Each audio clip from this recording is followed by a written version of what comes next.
Oh man, okay, so yesterday, I don't know exactly what happened, but I got the two little bottle calves are sick. So yesterday I was taking a look at them. They weren't looking good, and I gave them a bottle and they wouldn't take it. And so I think that what may have happened is deep down I fundamentally understand that the smaller animals. I've always said this, and I'll say this until infinity and beyond, but the smaller animals get sick faster, and when the smaller animals, when they get sick, it turns very bad very quickly. And so yesterday I gave the girl calf a shot of Zactran, and I gave the boy calf another shot. I gave him a shot of I gave him a shot of fluorophenical. I gave him a 50% dose of fluorophenical, and I'm gonna give him another 50% dose in 2 days. And I also gave him a shot of Zactran 3 days ago. They weren't taking a bottle, and so by about noon yesterday, so I got my field fertilized and I got all of my animals ran through the chute. All the animals that I need to get run through the chute, I got them all ran through the chute.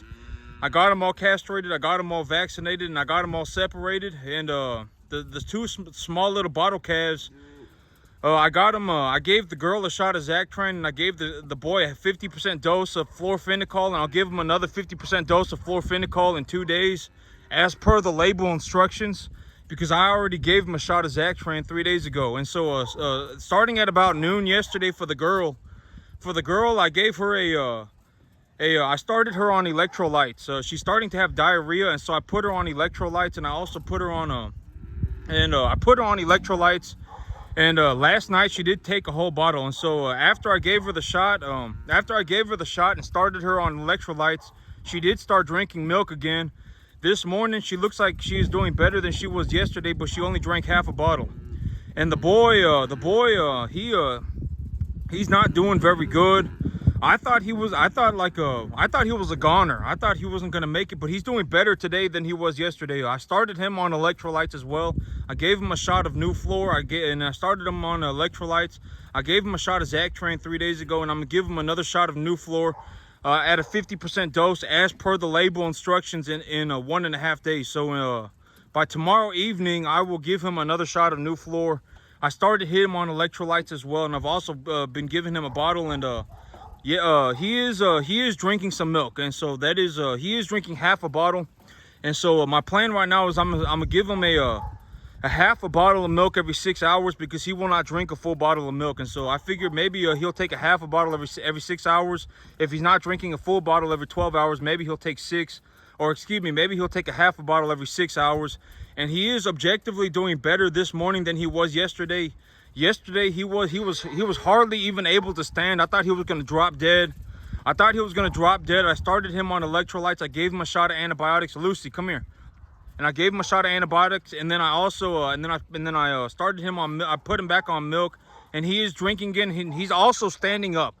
He doesn't look like he's about to drop dead. And so he's doing better today than he was yesterday. And the girl is also doing better today than she was yesterday. I don't know exactly. I'm like, maybe one of the animals that I brought in, was sick. Actually, one of the animals that I brought in is sick. He's in the sick pen by himself. And so I'm like, maybe they got what he got. The other animals didn't get it, but maybe them two, maybe they ended up getting it.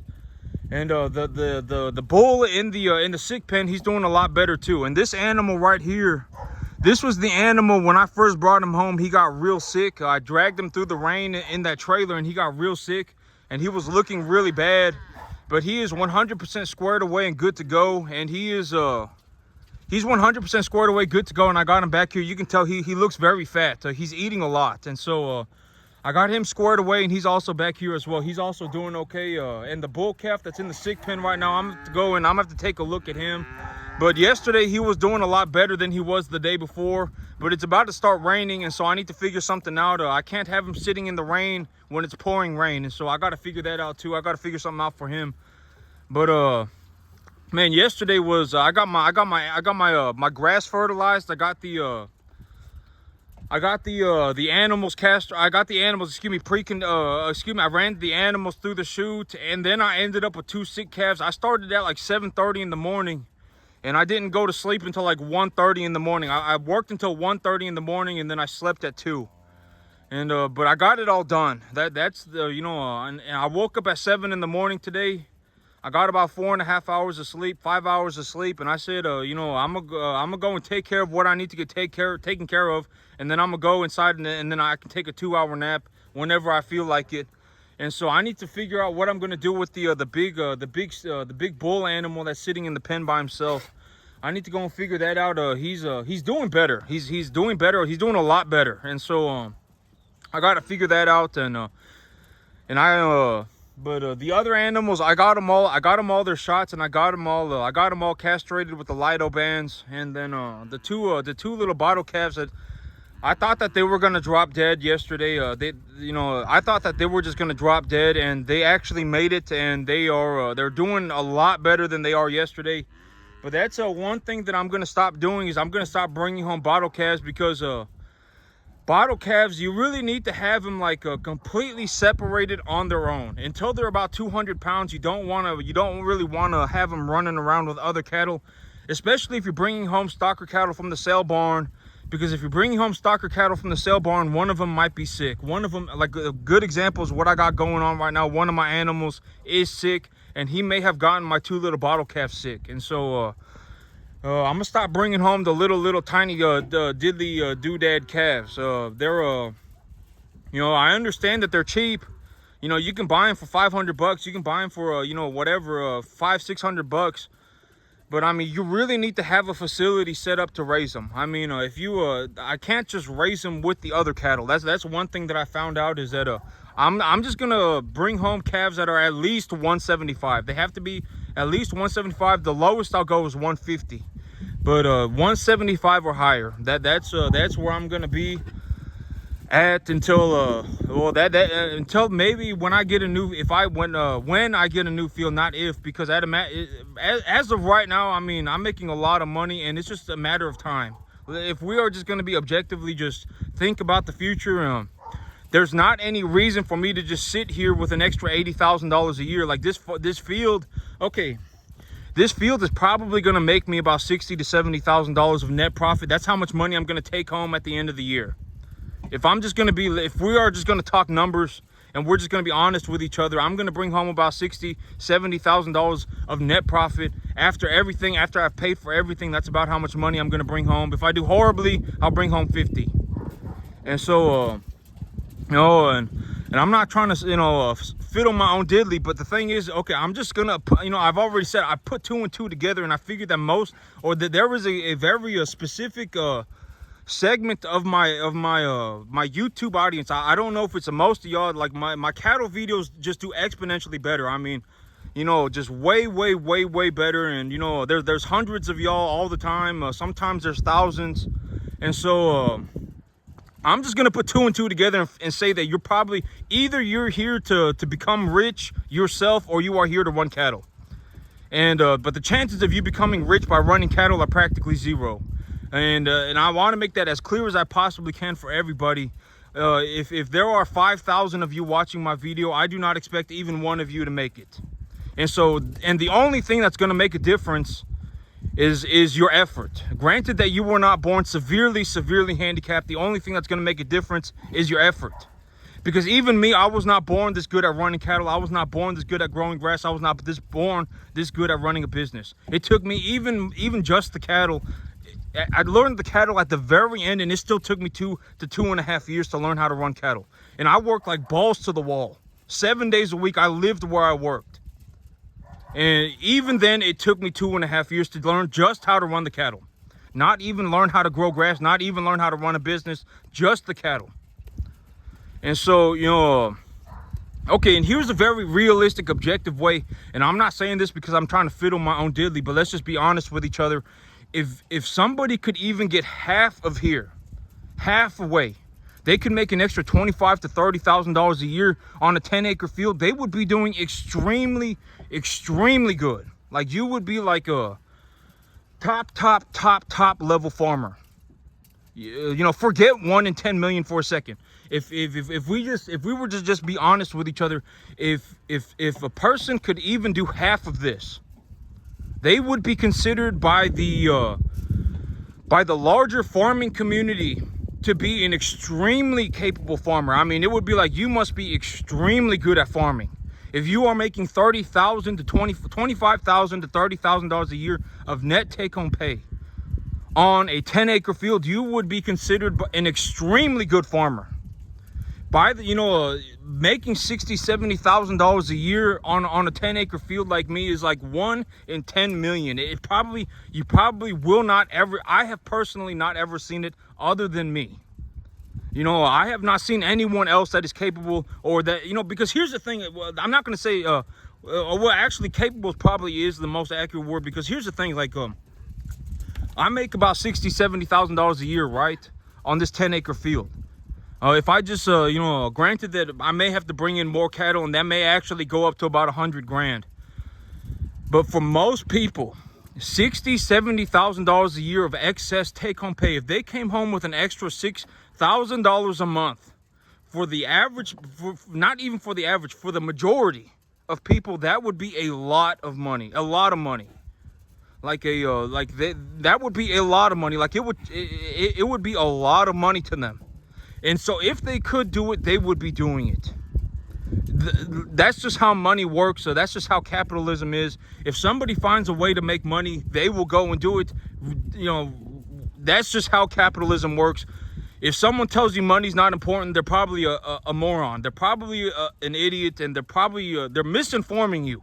Because if that person, so if we put every single person, if we put 10,000 people who said that money's not important in a room, if we put them all in a room, 10,000 people, we found 10,000 people who said money's not important, and we put them all in a room, and we said, I'm going to give you the opportunity to make $10 million over the next 2 years of your life. Do you think that they would change their mind? Right? They're not exactly the most high integrity people. They are not saying what they mean. They are saying that they are walking around in la la land. If we put 10,000 of these people in a room and said everybody in here is going to get an opportunity to make $10 million over the next 2 years of their life, almost everybody, I would say 9,999.9 would take it. Would take the $10 million. They would not be going around going, oh, that money's not important. That $10 million is not important. But the difficulty, the difficulty comes when you actually, because me, I'm not like in an office telling y'all to go and do something, to go and do that. I'm just giving good information. At the end of the day, that's all I'm looking to do. I'm just giving good information. I'm not in a suit in an office, advising people. I'm a farmer. I farm 24 hours a day, 365 days a year. This is legitimately my entire life. This is all I do. I mean, I'm out here. I got my boots on my feet, and I farm every single day. I don't ask anybody for anything. I don't ask somebody to, run my cattle for me. I don't ask somebody to give my cattle medication. I don't ask somebody to, but granted that all of this stuff that I did not just figure it out on my own. I did figure it out on my own, but the information was objectively on the internet for free. I went on the internet and I just looked it up, and it was there, and it was like scientific published papers, and I was able to read, what antibiotics what antibiotics were used in this study, and what were their results, and what kind of feed did they use in this study, and what were their results. And I learned that stuff on the internet. I looked it up on Google. And so when I look at a majority of my herd, I would say all of my animals except for 2 of them, that one right there, the real, I call him Short King, but he's real small, real short, excuse me. Him right there, you can tell he's kind of a thick fella, but he real short. And then this brindle calf right here, other than them 2, I would say the rest of my herd is somewhere in the 1 to 1.5 type medium large frame animal.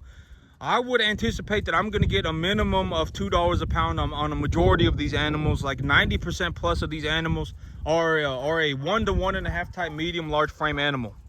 1 to 1.5 type medium large frame. And so I'm doing very well. Like if you were to ask me, what do I see when I'm looking at my animals right here? Even this animal, more of a 1.5 type. You know, he's a Brahma calf. I think he's if I had to guess, I would say he's a Brahma Charolais calf. That's you know, and that's not bad. But you know, if you were to ask me, what do I see when I'm looking at my animals in terms of you know, what kind of animals do I have? I would say other than about 2 or 3 calves, 2 or 3, I would say objectively that a 90% or more of my herd is a 1 to 1.5 type medium large frame animal. And I handpicked these animals. A majority of these animals I had handpicked at the sale barn by myself. And these animals, if you take a look at them, and I would actually say that all of my animals, 95% or more of my animals, are at a body conditioning score of 5 or higher as of right now. All of them are at a 5 or higher, and so that's also very good. And yesterday I got my grass fertilized. I got all the animals ran through the chute, and I got 2 sick calves, and I'm gonna get them figured out. But yeah, I was looking after the little boy until like 1:30 in the morning. I was, you know, because I was like, I think he might die. I was sitting there watching him, and and I was like, oh my God, like I think he might die. So I kept my eyes on him. I was giving him electrolyte solution. I gave him a shot of Nuflor, and I also started giving him milk. And this morning he's up on his feet. He's up on his feet. He looks a little better. He actually looks better. And he drank a half a bottle of milk. And so but this animal right here, I'm probably going to get a little bit of a deduction on this animal right here, because the animal has a glass eye. I gave him I thought it was pink eye, and so I gave him a shot of antibiotics for that pink eye, but it's not pink eye. He's got a permanently damaged eye. I don't know if he ran into something or if he got kicked in the face. I don't know exactly what happened, but he's got a permanently damaged eye. And so him, I'll probably get a little bit of a deduction on him as well. But the other animals, the rest of the animals, 1 to 1.5 type medium large frame animals, and I'm doing very well for myself. Here in about 2 to 3 weeks, I'll be plowing on my field. I got my field fertilized yesterday. I put about 50 to 75 pounds of nitrogen on my field per acre at a 5:1:3:1 NPK sulfur ratio. And so Lucy, come here. And right now, I would say that I'm doing very well. Here by about next month, I would say the beginning of the month is when these preconditioned calf sales happen. And so I would say by the beginning of next month, my animals are going to be somewhere around 650. That is what I would, that when I take a look, you know, because I still got about 3 weeks, and I got these animals on a roughly 65% energy, on a 65% energy. The protein, well, I mean, I keep an eye on the protein, but I'm not, the grass right now is at a stage of development that it's, the feed values of it are pretty low. And so I'm not too worried about the cattle walking around eating a whole bunch of like a 20% protein grass. If I had to guess, I would say somewhere the grass is but grass also has a lot of fiber in it, and so fiber acts as a buffer. And from my understanding, one of the things that cattle can do that human beings cannot do is that they can digest fiber for calories.